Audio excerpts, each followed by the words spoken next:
manatili po ang kapayapaan ng Diyos sa ating mga kalagitnaan, mga kapatid, sa mga oras pong ito na ating pong pagtatalakay na patungkol sa mga karamdaman na kagaya ng buni.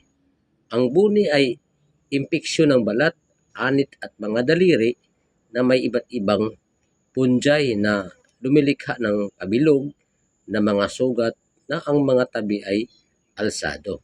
Ang paggamot ng tubig na may kasamang halaman, una-una, maligo ng tubig na may dahon ng bayabas.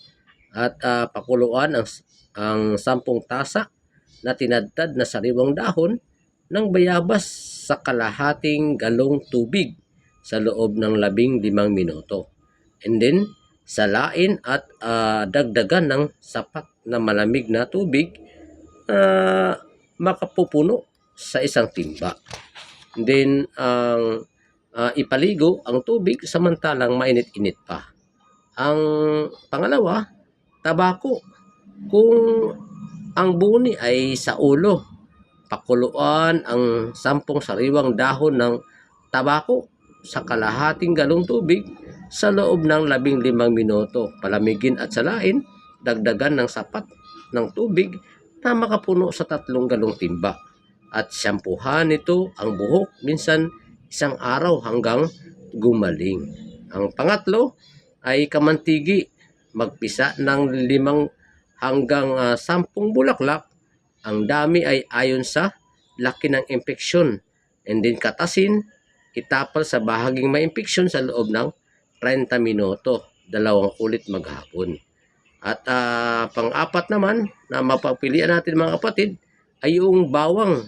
Balatan at durugin ang 1 pusong bawang at ikuskus sa bahaging may impeksyon hanggang ito ay mamula. Gawin ito ng 2 ulit maghapon, minsan sa umaga pagkatapos maligo at bago matulog sa gabi. And then, adelpa, yung pang-5, magdikdik ng 1 talampakan haba ng sanga, haluan ng 1 tasa na tinadtad ng mga sariwa at murang dahon. Haluan ang katas ng 5 patak ng sariwang langis ng niyog, and then lagyan ng bahaging may kapansanan 3 ulit maghapon. At yung pang-6 naman ay akapulko o asunting. Magdurog ng 5 dahon, ikuskus ang katas sa bahaging may karamdaman at 3 ulit maghapon. Yun na po ang ginagawa mga kapatid. At maraming po salamat sa inyong patuloy na pag-intindi at pag-unawa, at salamat po sa Diyos mga kapatid.